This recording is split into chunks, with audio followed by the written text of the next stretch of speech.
అని 3 నెలలకెళ్ళి చెప్తున్నారు. మరి 3 నెలల్లో కనీసం గీతలివి లేదా నీకు? చిన్నగా ఒక పాయ తీసి గోదావరిలో గిన్ని నీళ్ళు వస్తున్నాయి, ఆ పాయ కన్నెపల్లి పంపోజ్ దిక్కు మలిపి నువ్వు దాన్ని ముట్టకు మేడిగడ్డను. సరే నీకు ఇష్టం లేదు, మాకు అర్థమైంది. మేడిగడ్డ ముట్టే అవసరమే లేదు. అక్కడికి వెళ్ళి ఒక పాయ ఆల్రెడీ ఏదైతే ఇళ్ళకి వస్తూనే ఉందో నీళ్లు ఎత్తిపోస్తే చాలు. ఇలా 26 జిల్లాల్లో వర్షాభావ పరిస్థితులు ఉన్నాయి, మైనస్ వర్షపాతం. తెలంగాణలోని 33 జిల్లాలుంటే 26 జిల్లాల్లో కరువు పరిస్థితులు ఉన్నాయి. మీకు మరి ఆ సోయి లేదా? 3 నెలల నుంచి వాతావరణ శాస్త్రవేత్తలు పెద్దలు చెప్తుంటే ఆ సోయి లేదా అని నేను అడుగుతున్నా. అట్లాగే మీరు చూసినట్టయితే ఇంకా ఎంత అద్భుతం చేయొచ్చు అంటే, ఈరోజు ఇక్కడ లిఫ్టింగ్ స్టార్ట్ చేస్తే ఇప్పుడే నేను చెప్పినట్టు ఎస్ఆర్ఎస్పి నింపొచ్చు, మల్లన్న సాగర్ నింపుకోవచ్చు, నిజాం సాగర్ నింపుకోవచ్చు, చివరి మడి దాకా కింద కోదాడ దాకా నీళ్ళు ఇవ్వచ్చు. అంటే మొత్తం పాత 7 జిల్లాలు హైదరాబాద్ తాగునీటితో సహా పాత 7 జిల్లాలకు ఇవ్వాలి ఇక్కడ నుంచి సౌలత్ ఉంది. రోజుకు 2 టీఎంసీలు ఎత్తిపోయొచ్చు. 2 టీఎంసీలు అంటే ఎవరికైతే కొద్దిగా పరిమాణం తెలియదో వారికి చెప్తా ఉన్నా. మీరు ట్యాంక్ బండ్ చూసింటారు హైదరాబాద్లో, ట్యాంక్ బండ్లో పట్టేది 1 టీఎంసీ. అంటే రోజు హుసేన్ సాగర్ 1 టీఎంసీ. అంటే రోజుకు 2 హుసేన్ సాగర్లో పట్టేటని నీళ్లు లిఫ్టింగ్ కెపాసిటీ ఈ మోటార్లకు ఉన్నది. కాబట్టి ఇవాళ తెలంగాణ రైతన్నలకు కూడా మేము చెప్తా ఉన్నాం, రేవంత్ రెడ్డి ప్రభుత్వం చేస్తున్న ఈ ద్రోహాన్ని చూడండి. నీళ్ళు ఇక్కడ పోతున్నాయి, మా కరీంనగర్ రైతులారా, నిజామాబాద్, ఆదిలాబాద్, నల్లగొండ, వరంగల్ రైతన్నలారా నీళ్లు పోతున్నాయి. దయచేసి మీరు కూడా రండి, చూడండి, మరి ప్రభుత్వాన్ని గల్లబట్టి నిలదీయండి. కేసీఆర్ ఉంటే ఈ పరిస్థితి ఉంటుండేనా ఆలోచన చేయండి. కేసీఆర్ ఉంటే ఇవాళ ఇంకా మిగతా అన్ని బంద్ చేసైనా సరే, ఇంకా ఏమైనా వేరే ఖర్చులుంటే పక్కకు పెట్టైనా సరే రైతు బంద్ వేస్తాడు, టైంకు రైతుకు నీళ్ళు ఇస్తాడు, పంటలు కొంటాడు. ఇదంతా మీకు ఎరికే, మీ అనుభవంలో ఉంది, నేను చెప్పాల్సిన అవసరం లేదు. ఇవాళ కేవలం సాగునీరే కాదు, హైదరాబాద్లో తాగునీటికి కూడా కటకట వచ్చే పరిస్థితి ఉన్నది. కాబట్టి మా సోదరులతో సోదరిమణులతో నేను కోరేది, ప్రభుత్వం మీద కలిసికట్టుగా ఒత్తిడి పెంచుదాం.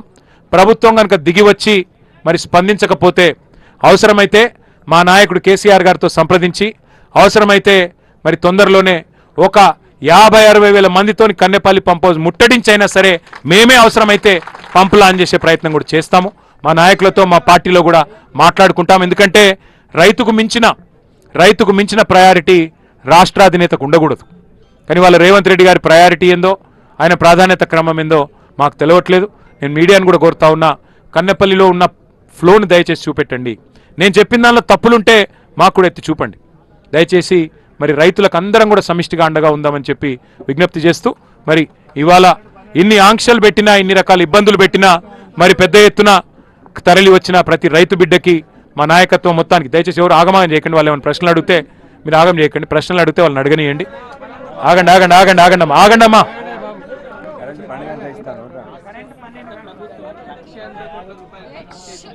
అందులో 1,00,000 కోట్లు ఈ ప్రాజెక్టుకి వెచ్చించింది అని ఇంతకు ముందు ఉత్తమ్ కుమార్ రెడ్డి అన్నారు. ఆ నిర్మాణాలు చేపడితే ఈ సమస్య ఉండకపోవు, అక్కడ నీరు ప్రవహించేందుకు ఆస్కారం లేదు అని చెప్పేసి ఉత్తమ్ కుమార్ రెడ్డి గారికి నేను చెప్పేది, మేము ఖర్చు పెట్టింది 1,80,000 కోట్లు కాదు. మొత్తం రైతు కోసం మేము ఖర్చు పెట్టింది 5 లక్షల కోట్లు. 9.5 ఏళ్లలో కేసీఆర్ ప్రభుత్వం ఖర్చు పెట్టింది 5 లక్షల కోట్లు. మీరు తెలుసుకోండి, రైతు కోసం మేము పెట్టిన ఖర్చు ఎట్లా అంటారా?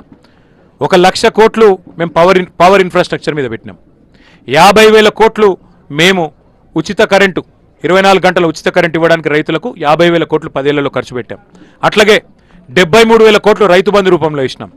దాని మీదకెళ్ళి 29,000 కోట్లు 2 సార్లు లక్ష రుణమాఫీ చేసినాం. దానికి ఒక 29,000 కోట్లు కట్టినాం. అట్లాగే 1,80,000 కోట్లు ఇరిగేషన్ ప్రాజెక్టుల కోసం, మిషన్ కాకతీయతో సహా మేజర్ ఇరిగేషన్ ప్రాజెక్టులతో సహా కాళేశ్వరం, పాలమూరు రంగారెడ్డి ఎత్తిపోతల పథకం, సీతారామ, అట్లాగే కల్వకుర్తి, భీమా, నెట్టెంపాడు ఇట్లాంటి ప్రాజెక్టులు అన్నిటి కలిపి 1,80,000 కోట్లు ఖర్చు పెట్టినాం. ఖర్చు పెట్టడం వల్ల ఏమైంది? ఇవాళ దేశానికే అన్నం పెట్టే గిన్నెగా మారింది తెలంగాణ, దేశానికే బువ్వ పెట్టే అవ్వగా మారింది తెలంగాణ. ఇది వాస్తవం కాదా ఉత్తమ్ కుమార్ రెడ్డి గారు? మీరు సివిల్ సప్లైస్ మినిస్టర్, మీకు తెలియదా? మేము మా ప్రభుత్వం చేసిన పని వల్లనే కదా ఇవాళ తెలంగాణలో ఇంత సంపద పెరిగింది. ఇది వాస్తవం కాదా? మేమేమంటున్నాం ఇవాళ ఉత్తమ్ కుమార్ రెడ్డి గారిని? ఎన్డీఎస్ఏ అని చెప్పి ఈ దగులుబాజీ నాటకాలు బంద్ చేయండి. ఎన్డీఎస్ఏ చెప్పినా చెప్పకున్నా బ్యారేజ్తో నిమిత్తం లేకుండానే కన్నెపల్లి పంప్ హౌస్కు మన బరాజ్కు చాలా దూరం ఉంది, దగ్గర 4 కిలోమీటర్లు అనుకుంటా. 10 కిలోమీటర్ల 4 మేడిగడ్డ 10 కిలోమీటర్లు. అంత దూరం ఉన్న బ్యారేజ్కు సంబంధం లేకుండానే కన్నెపల్లి పంప్ హౌస్ దగ్గరనే బ్రహ్మాండంగా ఇక్కడ గేట్లు ఎత్తుతే ఇవాళ నీళ్లు లిఫ్టింగ్ చేసుకునే సౌకర్యం ఉంది. మరి కనబడుతుండగా ఇలా కళ్ళుండి చూడలేని వారిలాగా యాక్టింగ్ చేస్తే ఎట్లా ఉత్తమ్ కుమార్ రెడ్డి గారు? దయచేసి రైతు ప్రయోజనాలు ఆలోచించండి. మా మీద కోపం ఉంటే తిట్టండి, మా మీద కోపం ఉంటే కేసులు పెట్టండి. మీకు అది ఎట్లాగో మీకు దురద ఉంది, తీర్చుకోండి. కానీ మా మీద కోపం రైతుల మీద తీసుకోకండి, తప్పు.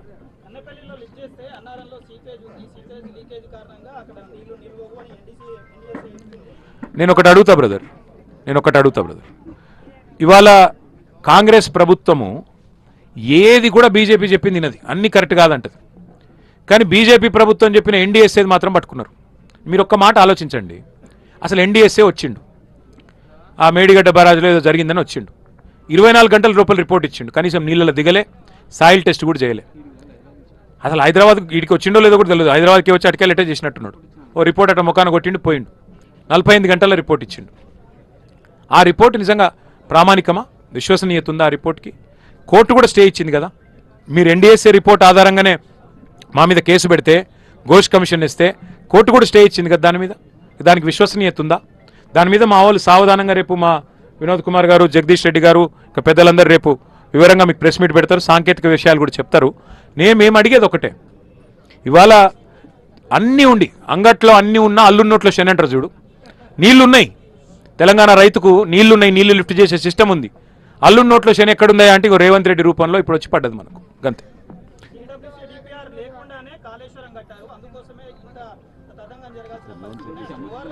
ఉత్తమ్ కుమార్ రెడ్డికి ఏమైనా సిగ్గుంటే, రేవంత్ రెడ్డికి ఏమైనా సిగ్గుంటే ముందు పంపులు అయితే చాలు చేయి. ఎస్ఎల్బీసీ టనల్ కుప్పగూలింది కదా, మరి ఎందుకు రాదా ఎన్డీఎస్ఏ? ఎందుకు రాదు? ఏం ఎంక్వైరీ ఉండదు, సిట్ ఉండదు, పిట్ ఉండదు. ఇలా 2 పిల్లర్లు కుంగితే ఇంత డ్రామా చేస్తున్నారు. 400 కోట్లతో ఎల్ఎన్టీ రిపేర్ చేస్తా అని చెప్పి వాళ్ళు ముందుకు వస్తే డ్రామా చేసిరు మీరు. ఎక్కడ జరిగింది ప్రజాధనం నష్టం? ఎల్ఎన్టీ వాళ్ళు మేమే కడతామన్నారు. నీ మీద రూపాయి భారం లేకుండా కట్టే ప్రాజెక్ట్ ఇది, మంచిగా రిపేర్ చేయొచ్చు. 30 నెలలు సరిపోలేదా? ఇంకో 30 నెలలు కావన్నా, లేదా ఇంకో 30 ఏళ్ళు కావన్నా? అందుకే మేము అనేది, ఎలకలు ఉన్నాయని లేవడు తగలబెట్టుకోడు బ్రదర్. ఇంత పెద్ద ప్రాజెక్ట్లో చిన్న ఏమైనా ఇష్యూస్ ఉంటే రిపేర్ చేయండి, మీ చేతిలో లేదా? కేసు నడిపియండి, మేము వద్దంటలేం. కేసు నడుపు, పీసు నడుపు, ఇంకేం చేస్తావు వచ్చేయి, రిపేర్ చేస్తలేదా 30 నెలల నుంచి? ఏమి ఇబ్బంది ఉన్నది నీకు? థ్యాంక్ యూ, అందరికీ థ్యాంక్ యూ.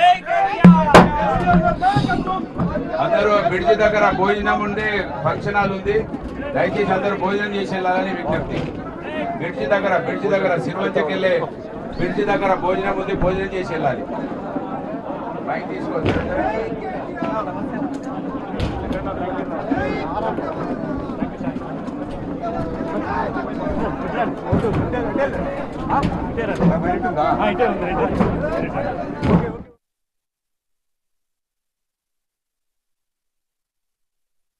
గౌరవనీయులైన పెద్దలు,